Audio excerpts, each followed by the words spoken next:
بسم اللہ الرحمن الرحیم۔ السلام علیکم ناظرین، حضرت عبداللہ ابن عباس رضی اللہ تعالی عنہ کے پاس ایک دفعہ ایک پریشان حال آدمی آیا اور ان سے کہنے لگا کہ حضرت، میں نے ایک جگہ شادی کا پیغام بھیجا لیکن لڑکی نے انکار کر دیا۔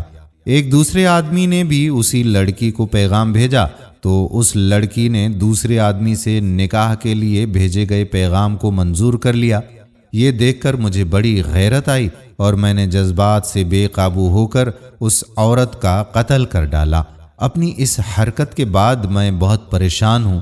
حضرت بتائیے، کیا اب میرے لیے توبہ کی کوئی شکل ہے؟ حضرت عبداللہ بن عباس رضی اللہ تعالی عنہ نے اس سے پوچھا کہ یہ بتاؤ کہ کیا تمہاری ماں زندہ ہے؟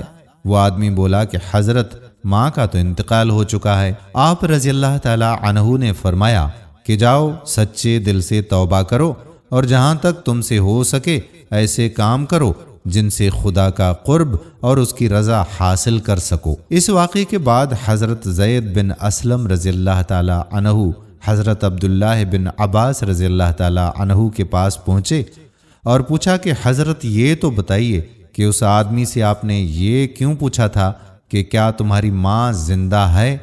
ان کے جواب میں حضرت عبداللہ بن عباس رضی اللہ تعالی عنہ نے فرمایا کہ خدا کا قرب اور اس کی رضا حاصل کرنے کے لیے ماں کے ساتھ نیک سلوک سے بڑھ کر مجھے نہیں معلوم کہ کوئی اور عمل بھی ہو سکتا ہے۔ اسی طرح کا ایک اور واقعہ حضور اقدس صلی اللہ علیہ وآلہ وسلم کے زمانے میں بھی پیش آیا۔ ایک آدمی پیارے رسول صلی اللہ علیہ وآلہ وسلم کی خدمت اقدس میں حاضر ہوا اور کہنے لگا کہ اے اللہ کے رسول صلی اللہ علیہ وآلہ وسلم، میں ایک بہت بڑا گناہ کر بیٹھا ہوں۔ اے اللہ کے رسول صلی اللہ علیہ وآلہ وسلم، کیا میرے لیے بھی توبہ کی کوئی صورت ممکن ہے؟ رحمت عالم صلی اللہ علیہ وآلہ وسلم نے فرمایا، کیا تیری ماں زندہ ہے؟ اس آدمی نے کہا کہ حضور، والدہ تو زندہ نہیں ہے۔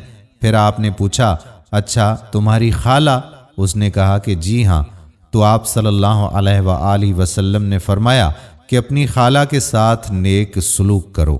ناظرین، ان واقعات سے ظاہر ہوتا ہے کہ ماں کی عظمت اور ماں کی خدمت کی ہمارے دین میں کتنی اہمیت ہے کہ بڑے سے بڑا گناہ بس والدین کے ساتھ حسن سلوک کرنے پہ ہی اللہ تعالیٰ معاف فرما دیتے ہیں۔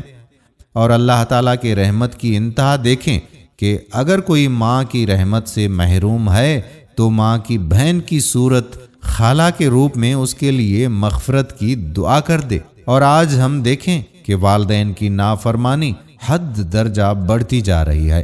ہم سب کو اللہ رب العزت والدین کا فرما بردار بنا دے۔ آمین ثم آمین یا رب العالمین۔ دوستو، ویڈیو پسند آئی ہو تو اس کو شیئر ضرور کیجیے گا۔ آنے والی ویڈیو تک اپنے میزبان قادر بخش کلہوڑوں کو اجازت دیجیے۔ اللہ حافظ۔